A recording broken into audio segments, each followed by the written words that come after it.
Now quick revision, introduction to object oriented programming concept.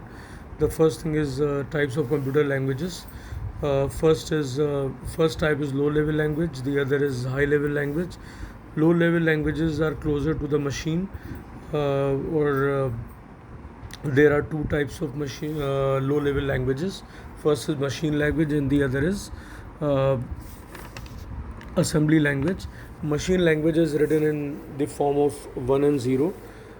Instructions जो होते हैं उसमें 1 और 0 के फॉर्म में होते हैं, so that is directly understood by the machine.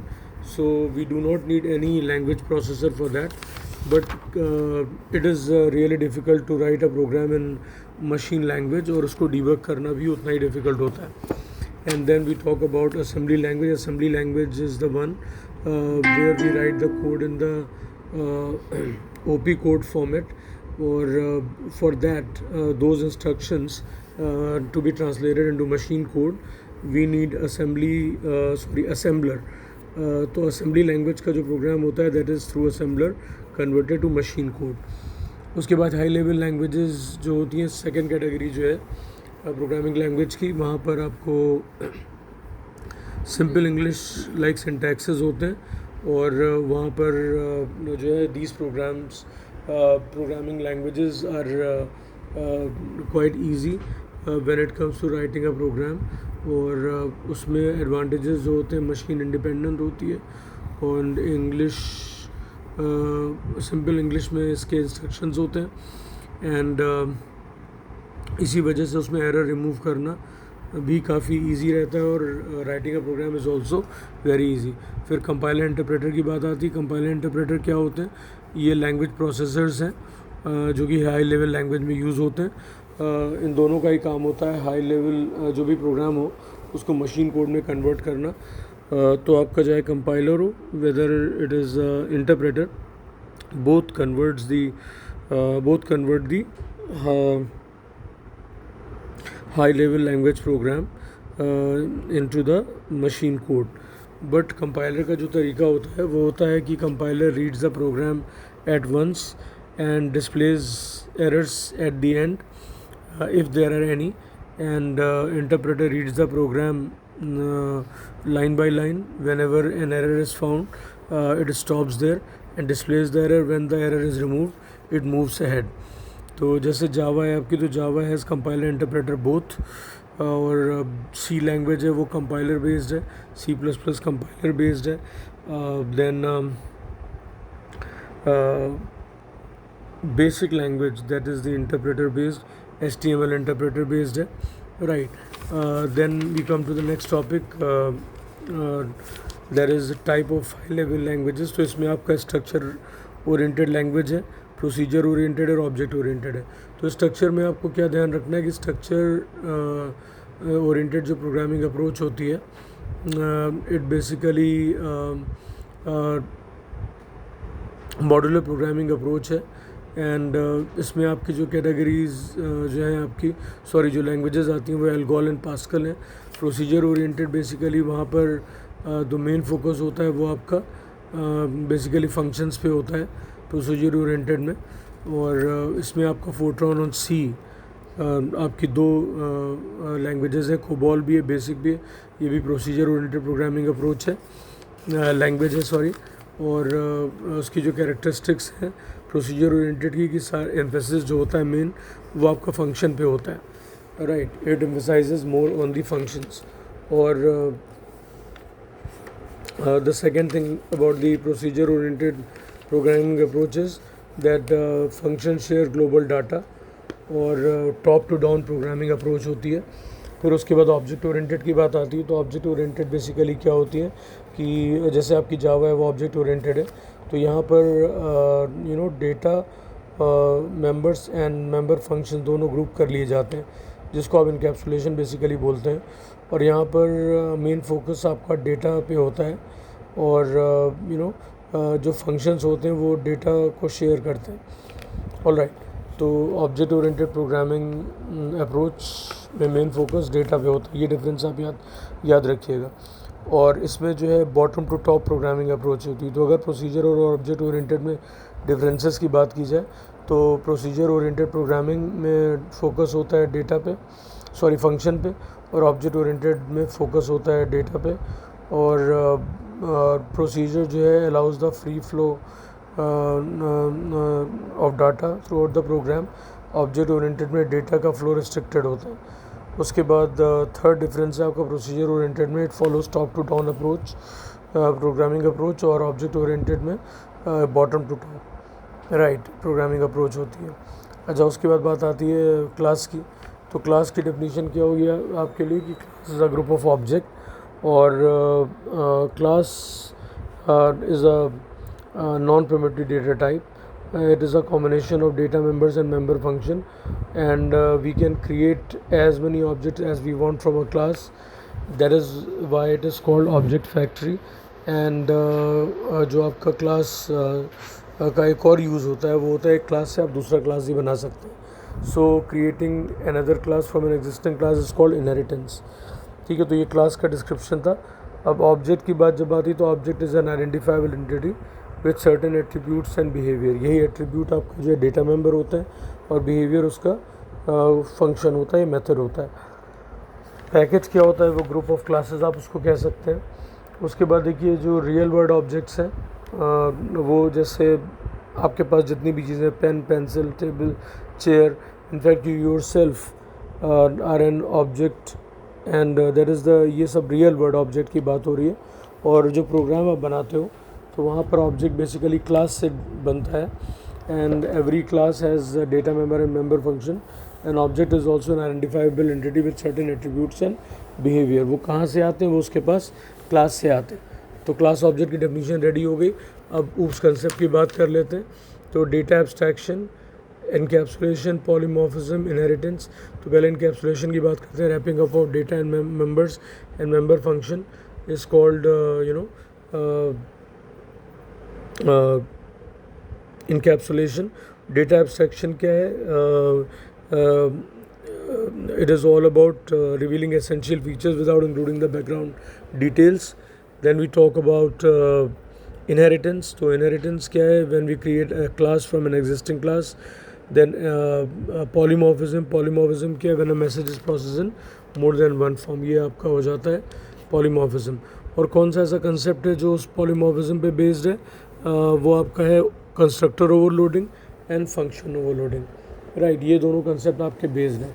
जब आप क्लास बनाते हो तो कौन सा कंसेप्ट इम्प्लीमेंट होता है, इनकैप्सुलेशन. जब उसमें से आप एसेंशियल फीचर रिवील करते हो और you hide the background details basically. Right, तो वो भी उसी का एक पार्ट है. सो एब्स्ट्रैक्शन, पॉलीमॉर्फिज्म, इनहेरिटेंस, इनकैप्सुलेशन सब रेडी हो गया. और उसके बाद बेनिफिट्स क्या हैं ऑब्जेक्ट ओरिएंटेड के. तो देखिए सबसे पहला बेनिफिट है रीयूजेबिलिटी ऑफ द क्लास. जो भी आप प्रोग्राम डेवलप करते हो, मॉड्यूलरिटी होती है, एंड डेटा एब्स्ट्रैक्शन की वजह से software is easy to handle, ये हो जाता है. तो बस आप सिंपल से इसको प्रिपेयर करेंगे. लिमिटेशंस क्या हैं, इसमें बहुत ज़्यादा टेस्टिंग प्रोसेस की ज़रूरत होती है, और जो सॉल्विंग प्रॉब्लम होती है थोड़ा टाइम कंज्यूमिंग होती है in comparison to the procedure oriented programming. अब हम आ जाते हैं स्टूडेंट्स नेक्स्ट चैप्टर पे, जो कि इंट्रोडक्शन टू जावा. तो इंट्रोडक्शन टू जावा में सबसे पहले चीज़ है कि किस कंपनी ने जावा बनाई.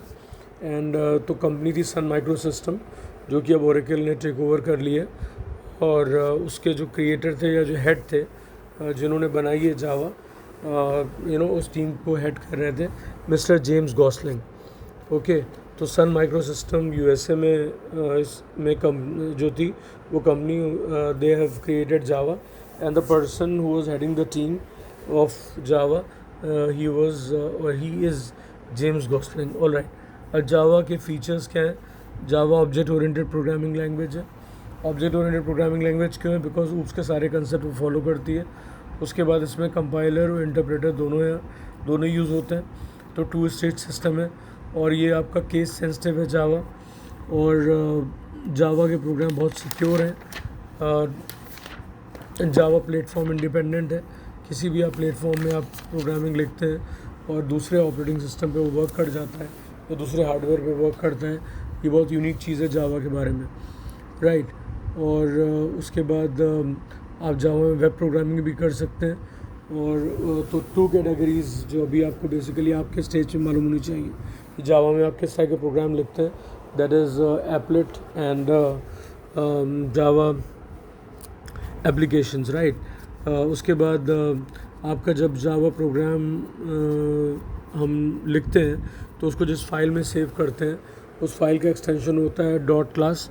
और फाइल का फाइल को जब आप अपने प्रोग्राम को सेव करते हैं तो वो बेसिकली स्टोर होता है एक फ़ाइल में।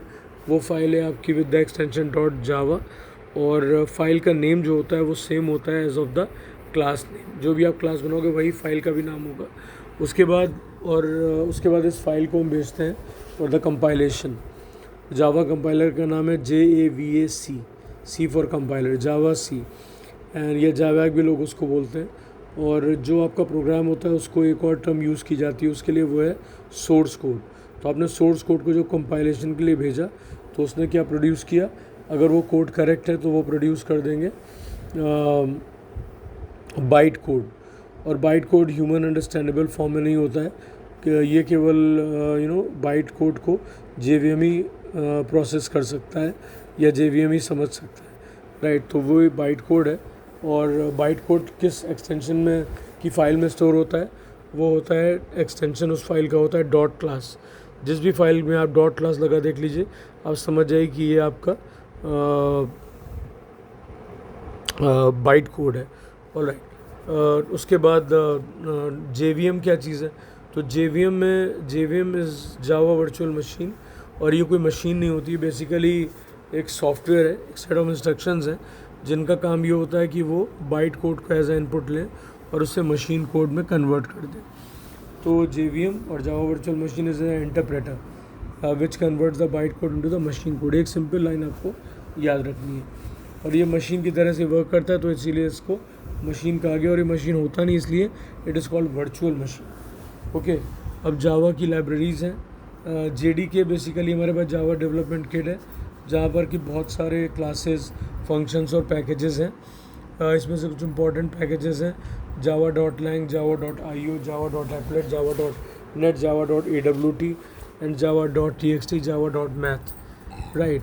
तो इसमें java.lang जो पैकेज है स्टूडेंट्स, वो आपका ऐसा पैकेज है जो कि बाय डिफ़ॉल्ट आपको अवेलेबल रहता है आपके प्रोग्राम में। और जब भी कोई पैकेज अपने प्रोग्राम में लाना चाहते हैं तो उसके लिए कौन सा कीवर्ड यूज़ करते हैं, import. Always remember that, okay. और java.lang की वजह से ही हमारा स्टेटमेंट जो system.out.println है वो आराम से वर्क करता है। math.pow, math.sqrt जो मैथ्स के फंक्शन है वो भी आपके वर्क करते हैं आपके ड्यू टू java.lang। तो इस तरह से आप याद रखिएगा java.io में इनपुट आउटपुट से रिलेटेड फैसिलिटीज़ होती हैं। और java.awt में एब्स्ट्रैक्ट विंडो टूल किट है। और java.net नेटवर्क रिलेटेड आप प्रोग्रामिंग कर सकते हो।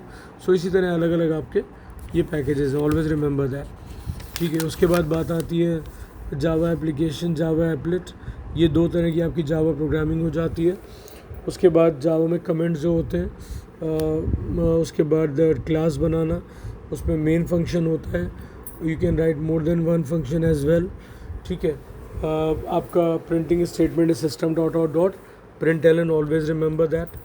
उसके बाद आपका ब्लूजे आ जाता है। तो ब्लूजे क्या चीज़ है, ब्लूजे एक IDE है, इंटीग्रेटेड डेवलपमेंट एनवायरनमेंट, जहाँ पर कि आपको जावा प्रोग्राम को राइट करना, उसे एडिट करना, और एग्जीक्यूट करना, कंपाइल करके एग्जीक्यूट करना, ये सारी फैसिलिटी आपकी मेन्यू ड्रिवन होती है। तो इफ़ समबडी आस्क क्वेश्चन आ जाए कि व्हाट इज़ ब्लूजे, तो आपका आंसर होगा स्ट्रेट अवे कि it's a integrated development environment through where we create, edit and execute a Java program, right, and everything is menu driven over there. उसके बाद students इसके बाद बात करते हैं कमेंट्स कितने टाइप के होते हैं। तो सिंगल लाइन कमेंट आपका होता है, /2 फ्रंट स्लैशेस आप लगाते हो, वो आपका होता है बेसिकली, राइट। और क्या कहते हैं देन व्हाट इज़ देन उसके बाद one more type of comment is there, multiple line comment, जहाँ पर आप स्लैश लगा के एस्टेरिक्स लगाते हो ओपनिंग, उसके बाद फिर आप फ्रंट स्लैश लगाते हो और उसके पहले एक एस्टेरिक्स लगा देते हो। इसी तरह डॉक्यूमेंटेशन का कमेंट है वो अलग अलग है, right. So next topic we come to that is elementary concepts of object and classes. तो मैंने आपको ऑब्जेक्ट और class, real world object, class, ये सब ऑलरेडी बता दिया है, राइट। उसकी डेफिनेशन आप अलग अलग पढ़ लीजिएगा। और उसके बाद आपको पता होना चाहिए कि जो आपका डेटा मेंबर्स हैं वही एट्रीब्यूट भी कहलाते हैं, वही स्टेट ऑफ द ऑब्जेक्ट भी कहलाते हैं, और आपके जो फंक्शंस हैं वो बेसिकली क्या होते हैं, बिहेवियर है, उनको आप मेथड भी बोल सकते हैं, राइट, और उनको आप फंक्शंस भी कहते हैं। देन जब आप फंक्शन एंड डेटा मेंबर को ग्रुप करते हो तो हमें क्या मिलता है, we get a class. Class से क्या बनता है, ऑब्जेक्ट एंड मोर क्लासेस, और एक क्लास से आप कितने भी ऑब्जेक्ट बना सकते हैं, इसीलिए क्लास को ऑब्जेक्ट फैक्ट्री कहते हैं, राइट। क्लास ऑब्जेक्ट में डिफरेंस क्या है, देखिए सबसे पहली बात तो ये कि क्लास से ही ऑब्जेक्ट बनता है, ऑब्जेक्ट से क्लास नहीं बनता है। Class is called object factory, और ऑब्जेक्ट जो इंस्टेंस ऑफ द क्लास कहलाता है, ठीक है। और इसी तरह एक और लाइन याद रखिएगा क्लास के बारे में, दैट इज़ कि क्लास जो आपका होता है basically that is a blueprint for an object, right. और क्लास आपका नॉन प्रिमिटिव डेटा टाइप भी है, ऑलवेज रिमेंबर दिस स्टूडेंट्स। उसके बाद we talk about values and data type. तो देखिए वैल्यू एंड डेटा टाइप में आपको पता होना चाहिए कि जो आप प्रोग्राम लिख रहे हो उसमें बहुत सारे कैरेक्टर इन्वॉल्व होते हैं, और उस कैरेक्टर सेट में लेटर्स आते हैं, डिजिट आती है, ऑपरेटर आते हैं, राइट, और डिलिमिटर्स आते हैं बहुत सारे। तो कैरेक्टर सेट जो बेसिकली है जावा का, वो है यूनिकोड, हमेशा याद रखिएगा। और यूनिकोड का ही एक सबसेट है, वो है आपका ASCII, American standard code for information interchange. और उसमें आपको याद होना चाहिए कि जो भी आपके कोड्स याद होने चाहिए, तो क्या जो आपके अल्फ़ाबेट्स हैं, ये जो कैरेक्टर्स हैं, तो capital A to capital Z, वो आपकी वैल्यू है 65 to 90, ये उसका एस्काई कोड होता है। Small a to small z का स्काई कोड है 97 to 122, और जो डिजिट्स हैं उनका है 48 to 57, एंड स्पेस का 32 है। तो इस तरह स्काई कोड सारे याद रखिएगा। फिर एस्केप सीक्वेंस की बात आ जाती है, ये नॉन प्रिंटेबल कैरेक्टर्स होते हैं। तो जैसे बैक स्लैश आप लगा के एन लगाते हो तो न्यू लाइन बन जाता है, बैक स्लैश टी लगाओगे वो आपका टैब बन जाएगा। तो इस तरह के आपके अलग अलग बहुत सारे एस्केप सीक्वेंसेस हैं। ये कभी प्रिंट नहीं होते, बट ये अपना इफेक्ट ज़रूर स्क्रीन पे दिखा देते हैं, राइट। स्काई कोड हो गया, एस्केप सीक्वेंस हो गया। उसके बाद बात आती है टोकन्स की। तो टोकन आपका बेसिकली डेफिनेशन याद रखिए कि it's an token is a smallest individual unit of a Java program. और टोकन जो होते हैं हमेशा किससे मिलके बनते हैं, कैरेक्टर सेट से, राइट। और टोकन हमारा प्रोग्राम फॉर्म करते हैं। तो इसमें कितने टाइप के टोकन है हमारे पास, इसमें आपका कीवर्ड और रिजर्व वर्ड है, देन आइडेंटिफायर है, लिटरल है, कभी भूल जाइए तो KIL याद रखिएगा, किल, K फॉर कीवर्ड और रिजर्व वर्ड, I फॉर आपका जो आता है वो है आइडेंटिफायर, एंड L जो इज़ द लिटरल है उसका, राइट। उसके बाद आपका आ जाता है पंक्चुएटर, ऑपरेटर्स, असाइनमेंट ऑपरेटर है ये, और उसके बाद सेपरेटर्स। तो ये सारे आपके टोकन्स आप याद रखें, राइट। 119 की डेफिनेशंस आइडेंटिफायर की, जैसे identifier is basically the name given to any a class, a function, a variable, a constant. जहाँ भी आप नाम देते हो तो आइडेंटिफायर है, जैसे आपका खुद का नाम आपका आइडेंटिफायर है। फिर we talk about literals. So literals are basically the values which we assign to a variable और अ कांस्टेंट। और बहुत सारे लिटरल्स होते हैं, जितने डेटा टाइप उतने लिटरल हैं। तो कैरेक्टर है तो कैर डेटा टाइप है तो कैरेक्टर लिटरल है, इंटीजर फैमिली के लिए इंटीजर लिटरल है, देन आपके रियल नंबर्स के लिए that you have got double literal और फ्लोट लिटरल इज देयर। अच्छा, ध्यान रखने वाली बात यह है कि दो तीन चीज़ें यूनिक हैं लिटरल्स की जब बात आती है, दैट बूलियन लिटरल जो हमारा है, बूलियन वैल्यू सिर्फ दो ही होती हैं, ट्रू और फॉल्स, एंड वो हमेशा बिना डबल कोट्स के लिखी जाएंगी। और देखिए स्ट्रिंग लिटरल में अगर आप ट्रू एंड फॉल्स लिखते हो तो that will always be written in double quotes. Single character is always written in single quote. तो ये कुछ चीज़ें जो हमेशा आप ध्यान में रखिएगा। उसके बाद आपका आइडेंटिफायर हो गया, literal I told you, keyword I talked. देखिए कीवर्ड क्या होता है, basically that's keyword is a word which has a predefined meaning or sense for that particular language। जिसमें भी आप प्रोग्रामिंग कर रहे हो उसके सर्टेन कीवर्ड्स और रिजर्व वर्ड होते हैं जो एक पर्टिकुलर टास्क के लिए वहाँ पे होते हैं, तो उनको आप कभी भी यूज़ नहीं कर सकते किसी वेरिएबल नेम में, किसी फंक्शन के नेम में, किसी क्लास के नेम में। तो यू ऑलवेज रिमेंबर दैट। उसके बाद आपके ऑपरेटर्स आते हैं, असाइनमेंट वगैरह जो भी है, और लॉजिकल ऑपरेटर्स हैं, logical and logical or logical not. Then we have relational operators, उसमें आपका लेस देन है, ग्रेटर देन है, इक्वल टू है, लेस देन इक्वल टू है, ग्रेटर देन इक्वल टू है, नॉट इक्वल टू है। तो ये सारे आपके रिलेशनल ऑपरेटर हो गए, राइट, जिससे क्या फॉर्म होता है relational expression which is always either in results into true और इनटू फॉल्स। तो ये हो जाता है आपका relational operators.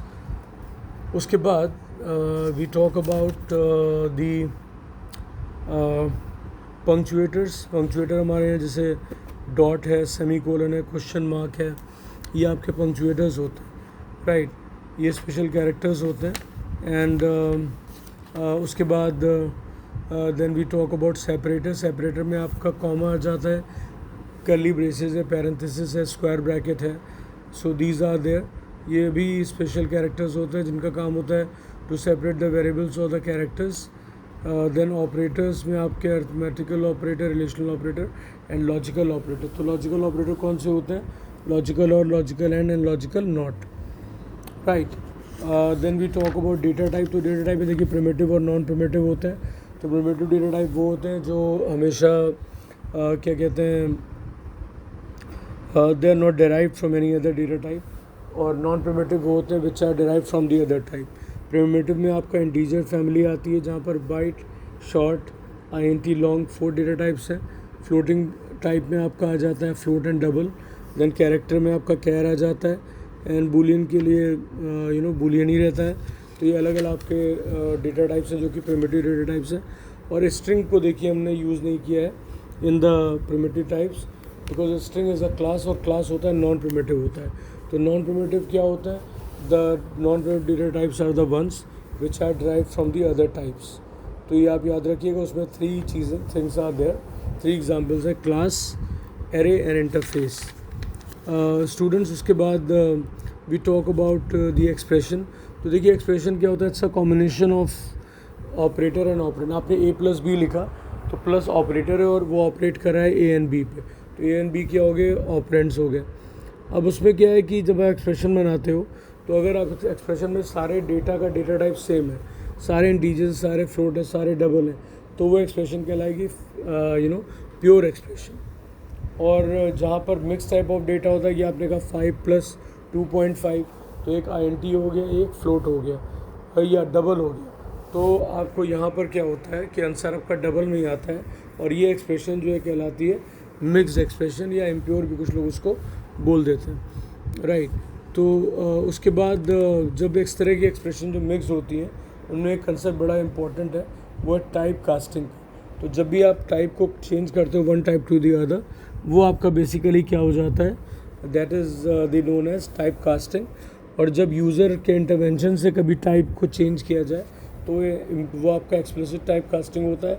And when the type casting takes place without user intervention, बिना किसी यूज़र के टाइप अपने आप कन्वर्ट हो जाए, राइट। तो बेसिकली वो इम्प्लिसिट कहलाता है, टाइप कास्टिंग कहलाती है, इम्प्लिसिट टाइप कास्टिंग। और उसके लिए एक नया टर्म यूज़ किया गया है, वो है COER कर्शन, ऑलराइट। तो इस तरीके से आपको अलग अलग ये सब प्रिपेयर कर लेना है। क्वेश्चन आंसर्स अच्छे से प्रिपेयर कर लीजिए, it covers all the topics properly. Right, ये quick revision था आपके लिए. So all the best to everyone.